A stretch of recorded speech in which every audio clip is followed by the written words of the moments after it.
अस्सलाम वालेकुम। CS 401 की आज हमारे पास असाइनमेंट नंबर 2 है। इसके जो टोटल मार्क्स बनते हैं वो 20 हैं और इसकी जो डेडलाइन है वो हमारे पास क्या है 12 जून है 2020। इसमें हमने जो टॉपिक कवर करने थे वो कौन से हैं, एक हमारे पास है एड्रेस मोड्स, दूसरा है ब्रांचिंग और तीसरा है सब रूटीन्स।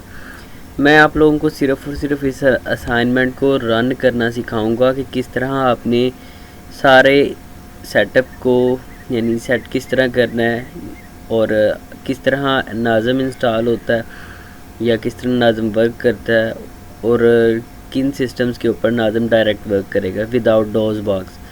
और अगर डॉस बॉक्स से आपने इंस्टॉल करनी है या किसी एप्लीकेशन को रन करवाना हो तो आप किस तरह करवाते हैं। सबसे पहले तो हमारे पास है क्वेश्चन नंबर 1। उसमें उन्होंने कहा है कि write a subroutine that will take 2 arrays, array 1 and अरे 2। ठीक है, अरे 1 को वो ऊपर केस में ए से लेके एम तक और इसी तरह अरे 2 में वो जो कवर करेगी वो लोअर केसेस अल्फ़ाबेट होंगे ना एन से लेके जी तक। ठीक है, तो आपने एक सब रूटीन बनानी थी जो कि थर्ड रो को इस तरह शो करवाए। ठीक है, तो ये एक आपने कोड लिखना था इसका। और उन्होंने कहा कि आस्की कोड आप कहाँ से डाउनलोड कर सकते हैं, उन्होंने ये लिंक दिया हुआ था साथ में। ठीक है, और साथ में फिर असाइनमेंट यहाँ पे ख़त्म हो जाती है। तो आपने इसका कोड लिखना था एक तो दूसरा उसने कहा है कि सर ने ये बताया कि आपकी जो असाइनमेंट है वो .doc और .docx की फॉर्मेट के अंदर होनी चाहिए। तो सबसे पहले तो मैं आप लोगों को एक पुरानी असाइनमेंट आपको दिखाना चाहता हूँ कि किस तरह आपने ये अपनी असाइनमेंट देनी होती हैं या सबमिट करवानी होती हैं। तो उसका तरीकाकार ये होता है कि सबसे पहले तो आप उस असाइनमेंट की हेडिंग देते हैं। ठीक है, और साथ में नीचे लिखा सॉल्यूशन, साथ में अपनी आईडी देते हैं और नेम वगैरह दे देते हैं। ठीक है, ये एहतियातन जो है वो हम सबमिट करवाते हैं। असाइनमेंट में चूँकि ज़रूरी थी इसलिए हमने नेम यहाँ पे अपना दिया और आईडी दी। उसके बाद प्रोग्राम को स्टार्ट किया। ठीक है, ये कुछ कोड जो 0x0100 और जंप स्टार्ट, ये सारी चीज़ें जो हैं आपकी असाइनमेंट के कोड के अंदर पहले बताई गई होती है। ठीक है, और एग्ज़िट हो गया, स्टार्ट हो गया या जो कुछ भी है 0x4C00 टर्मिनेशन के लिए, ये जो भी कोड हैं वो आपके असाइनमेंट के अंदर दिए गए होते हैं। आपने क्या करना होता है कि यहाँ से कॉपी करें, अपनी हैंडआउट्स के अंदर आप इन्हें देख सकते हैं। ठीक है, ये एक कोड है तो मैं आप लोगों को ये दिखा देता हूँ। ये आप इस कोड को आपने सेव करना है, सेव करके .asm की एक्सटेंशन के साथ इसे सेव कर लेना है और इसे रन करके देखना है आपने। ठीक है, इसमें क्या था कि हमने जो हमारा नाम होता है ना और स्टूडेंट आईडी होती है, ठीक है, जो लास्ट डिजिट था हमने उतने नंबर ये रिप्रेजेंट करवाने थे जब हम उस नंबर को प्रेस करते हैं। ठीक है, तो ये क्या था कि हमने इस प्रोग्राम को रन किया, रन करने के बाद इतने का स्क्रीनशॉट देना था। 2019-18 की बात है ये, जब हमारी थी। ठीक है, तो ये करने के बाद उसके बाद हमने क्या करना था, आउटपुट दिखाई। अब मेरी आईडी के एंड पे था 1, तो मैंने अपने नंबर का जब अल्फ़ाबेट प्रेस किया तो मुझे उसकी आउटपुट दे दी थी उसने। तो आपके असाइनमेंट के अंदर क्या है कि एरे का सर ने बताया हुआ, तो सिर्फ़ और सिर्फ ये आपको आइडिया दिया कि आपने उनके स्क्रीनशॉट देने होते हैं। स्क्रीनशॉट आउटपुट के लिए ऊपर आपने इसका कोड देना होता है। ठीक है, उसके बाद आपने ये सबमिट करवा देनी होती है। अब चलते हैं जी आपके सोल्यूशन की जानिब कि किस तरह आप उसे सारे इन्वायरमेंट को सेट करेंगे और किस तरह आप इसे चलाएंगे। तो सबसे पहले तो बताता चलूँ कि जो एज़म सॉफ्टवेयर है, ठीक है, ये जो नाज़म है यानी ये डायरेक्ट जो है वो x86 के ऊपर चलता है, यानी जो 32 बिट ऑपरेटिंग सिस्टम है उनके ऊपर चल जाता है। लेकिन जब आप x64 बेस के ऊपर आप इसे किसी भी सेटअप को इंस्टॉल करते हैं तो वो वर्क नहीं करता, वो कह देता है कि सिस्टम इस फाइल को सपोर्ट नहीं करता। ठीक है, जैसे ये सॉफ्टवेयर है एज़म सॉफ्ट, मैंने इसे एक्सट्रैक्ट किया। एक्सट्रैक्ट करने के बाद मैंने इसका नाम असेंबली रख दिया। ठीक है, असेंबली रखने के बाद अगर मैं इस नाज़म वाली फ़ाइल को रन करता हूँ तो वो कहता है this PC can not run on your PC. ठीक है, ये ऐप आपके सिस्टम के ऊपर रन नहीं कर सकती। तो ऐसी एप्लीकेशंस जो डायरेक्ट आपके सिस्टम के ऊपर रन नहीं होती उन्हें आप डॉस बॉक्स के ज़रिए रन करवाते हैं।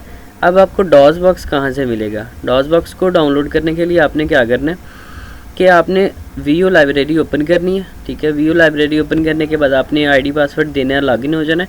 आपने अपनी असाइनमेंट का कोड लिखना होता है, यानी कोर्स कोड लिखना होता है। CS401 के बाद यहाँ पे अगर आपको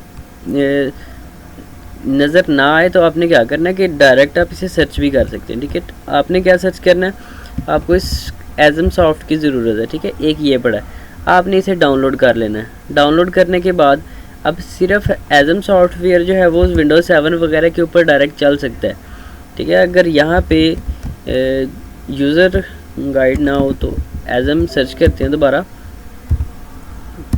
और एक ही रिज़ल्ट है हमारे पास। एक और चीज़ सर्च करते हैं, हाउ, ठीक है, हाउ टू रन नाज़म, ठीक है। ये देखें, एक सर ने वीडियो बना के अपलोड की हुई है कि हाउ टू रन नाज़म, नाज़म को आप किस तरह रन कर सकते हैं, ठीक है। यहाँ पे बताया and AFD in DOS box, ठीक है। ये वीडियो आप डाउनलोड करें, इसे आप देखें, तब भी आपको समझ आ जाएगी। उसके बाद एज़म सॉफ्ट तो मैंने बताया कि 32 बिट ऑपरेटिंग सिस्टम पे डायरेक्ट वर्क कर जाता है, लेकिन क्या है कि हमारे सिस्टम पे अगर वो रन नहीं होता तो हमने क्या करना होता है, डॉस बॉक्स को। अब डॉस बॉक्स हमारे पास कहाँ पे है, ये हमारे पास पड़ा है, ठीक है। आप इसे सिंगल क्लिक करेंगे, यहाँ पे लिखा हुआ है कि डॉस बॉक्स 0.74 विंडोज़ 32 बिट का है, यानी ऑपरेटिंग सिस्टम जिनका x86 बेस के ऊपर है, यानी 32 बिट ऑपरेटिंग सिस्टम है, उनका ये इंस्टॉलर है। लेकिन ये x64 बेस के ऊपर भी ये काम कर जाता है। आपने इसे सिंपल डाउनलोड करना है और इसे इंस्टॉल करना है। डबल क्लिक जैसे हम नेक्स्ट करते हैं वैसे आपने इसे इंस्टॉल कर लेना है। और जो एज़म सॉफ्ट होगा उसका आपने क्या करना है, एज़म सॉफ्ट को आपने किसी भी डायरेक्टरी में रख लें, C में रख लें, बेशक D में रख लें। रखने के बाद आपने उसका नाम बेशक एज़म सॉफ्ट ही रहने दें, बेशक आप इसका नाम कुछ और रख लें, असेंबली रख लें, असेंबली रखना है। उसके बाद आपने जो अपना कोड लिखना है, ठीक है, वो नोटपैड++ में या नोटपैड में या किसी भी एडिटर को आप इस्तेमाल कर सकते हैं, बेशक आप वर्डपैड इस्तेमाल करें। लेकिन जब आपने उसे सेव करना होगा, ठीक है, जब सेव एज़ करेंगे तो यहाँ पे जो आपकी स्टूडेंट आईडी होगी उसके अकॉर्डिंग आप इसे सेव करें। मैंने as2 लिखा है, यानी असाइनमेंट नंबर 2 .asm, क्योंकि हमें एज़म की फ़ाइल चाहिए, ठीक है, नाज़म के लिए। तो हमने ये एक्सटेंशन लगा के सेव कर देना है। अब चूँकि मैंने ऑलरेडी की हुई है तो यहाँ पे इसलिए मुझे कह रहा है कि क्या मैं इसे रिप्लेस कर दूँ, रिप्लेस कर दीजिए, ठीक है। तो ये कोड है, ये किसी थर्ड पार्टी का ही है, मैं सिर्फ़ और सिर्फ आपको फ़ाइल रन करना सिखा रहा हूँ। तो क्या करना है आपने, एक चीज़ इसमें बताता चलूँ कि नोटपैड में एक चीज़ वाज़िया नहीं होती कि ये 1 है या L है, ठीक है। ये जहाँ पे भी इस्तेमाल हो रहे हैं, D के साथ, A के साथ, B के साथ, ये L लफ्ज़ है, ठीक है। ये काउंटिंग का नहीं है बल्कि इंग्लिश अल्फ़ाबेट है और स्मॉल लेटर है। तो क्या है कि एक बार आप इसे डायरेक्टरी को देख लें कि D के अंदर असेंबली का फ़ोल्डर है जिसके अंदर एज़म सॉफ्ट है, ठीक है। तो इसे रन करने के लिए आपने क्या करना है, आपने सिंपल डॉस बॉक्स को डबल क्लिक करना है। डबल क्लिक करने के बाद आपने यहाँ पे लिखना है माउंट /D कॉलन और फिर /। उसके बाद आपने इंटर प्रेस करना है। अब ये आपकी लोकल डायरेक्टरी सिलेक्ट हो गई है, ठीक है। ये लोकल डायरेक्टरी आपकी चूँकि अब सिलेक्ट हो गई है। अब आपने क्या करना है, फिर D और फिर कॉलन, फिर आपने हिट इंटर करना है। अब आपने क्या करना है कि जो डायरेक्टरी आपने सिलेक्ट करनी है, चेंज डायरेक्टरी के लिए CD, उसके बाद आपने क्या करना है कि हमने जो कि डायरेक्टरी चेंज करके असेंबली का फ़ोल्डर इस्तेमाल करना है, ठीक है, ASSEMBLY। अब हमारे पास क्या है कि यहाँ पे आपको नज़र आ रहा है कि D डायरेक्टरी के अंदर असेंबली का फ़ोल्डर इस्तेमाल हो गया, ठीक है, यानी हम उसे अब उसकी डायरेक्टरी तक पहुँच गए। अब हमने क्या करना है, अब हमने ये करना है कि असेंबली के फ़ोल्डर के अंदर हमारे पास असाइनमेंट नंबर 2 के नाम से एक एज़म की फ़ाइल पड़ी है, ठीक है, ASM की फ़ाइल पड़ी है। अब हमने इसे रन करना है। हमें चाहिए नाज़म के अंदर असाइनमेंट नंबर 2.asm की फ़ाइल, ठीक है। हमने उसकी आउटपुट लेनी है स्लैश और O यानी आउटपुट के लिए, यानी ये माइनस का साइन ही है।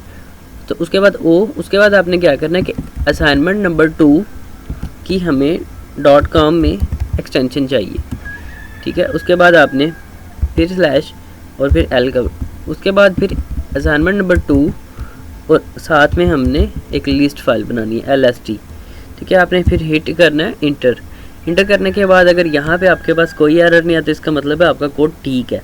लेकिन ये जो फाइल है इसके अंदर आउटपुट की फ़ाइल के अंदर थोड़ा सा कहीं पे प्रॉब्लम है, तो आपने इसे हैंड आउट से ठीक करना है और यहाँ पे फिर आपकी आउटपुट आपको नज़र आएगी, ठीक है। तो आपने इसे सेट कर लेना। मैंने सिर्फ आप लोगों को इस फाइल के अकॉर्डिंग रन करना सिखाया है। आपने अपनी असाइनमेंट की जो फाइल है एजम फाइल, उसको आपने अपनी आईडी से रिप्लेस करना है इस s.2 को, और इसका आपने फिर स्नाइपिंग टूल की वाया आपने इसका स्क्रीनशॉट लेना है और अपनी असाइनमेंट में वर्ड के जो कोड मैंने दिखाया आपको उसके नीचे आपने इसे पेस्ट कर लेना है, ठीक है। उसके बाद फिर दूसरे का भी सेम यही काम करना है और आपने इस असाइनमेंट को सबमिट करवा देना है।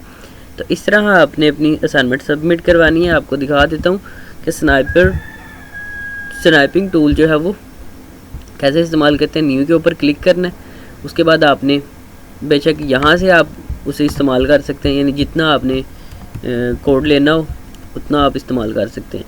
तो यहाँ से आप इसे अगर बटन प्रेस करें तो यहाँ पे आप यहाँ तक ही, उसके बाद आप इसे सेव कर लें। सेव करने के बाद आप इसे कहीं पे भी रख सकते हैं, तो बाद में आप इसे इस्तेमाल कर लें। तो इस तरह आपने अपने स्क्रीनशॉट देने हैं और इस असाइनमेंट को सबमिट करवाना है। तो कोशिश किया करें कि आप, ज़रूरी नहीं होता कि 2020 की अगर असाइनमेंट आई है तो सिर्फ 2020 को ही ढूंढें। 2019 की चेक करें, उसे पढ़ें, उसे देखें कि उसमें कोड कैसे वर्क कर रहा है, उसके कोड का फ़्लो क्या है, किस तरह वो आउटपुट दे रहा है या ले रहा है, ठीक है। तो वो चीज़ देखा करें, उससे क्या है कि आपका नॉलेज बढ़ेगा। उसके बाद आप 2020 वाली को देखें, उसमें चेंजेस करके देखें कि अगर मैं वैल्यूज़ को चेंज करता हूँ तो किस तरह वो वर्क करेगी। तो इससे आप बहुत कुछ सीखेंगे। बेशक ये सॉफ्टवेयर ओल्ड हैं, ज़रा पुराने हैं, तो इनका मटेरियल नहीं मिलता, इसलिए पढ़ने का इतना मज़ा नहीं आता। लेकिन आप लोग कोशिश किया करें, जिनको इंटरेस्ट है कोडिंग में या इसे किसी भी रेलेवेंट फील्ड के अंदर, तो कोशिश किया करें कुछ नया सीखें ताकि आप लोग दूसरों की हेल्प कर सकें। मिलते हैं इंशाल्लाह नेक्स्ट वीडियो में। फ़िलहाल के लिए इजाज़त चाहता हूँ। अल्लाह हाफिज़।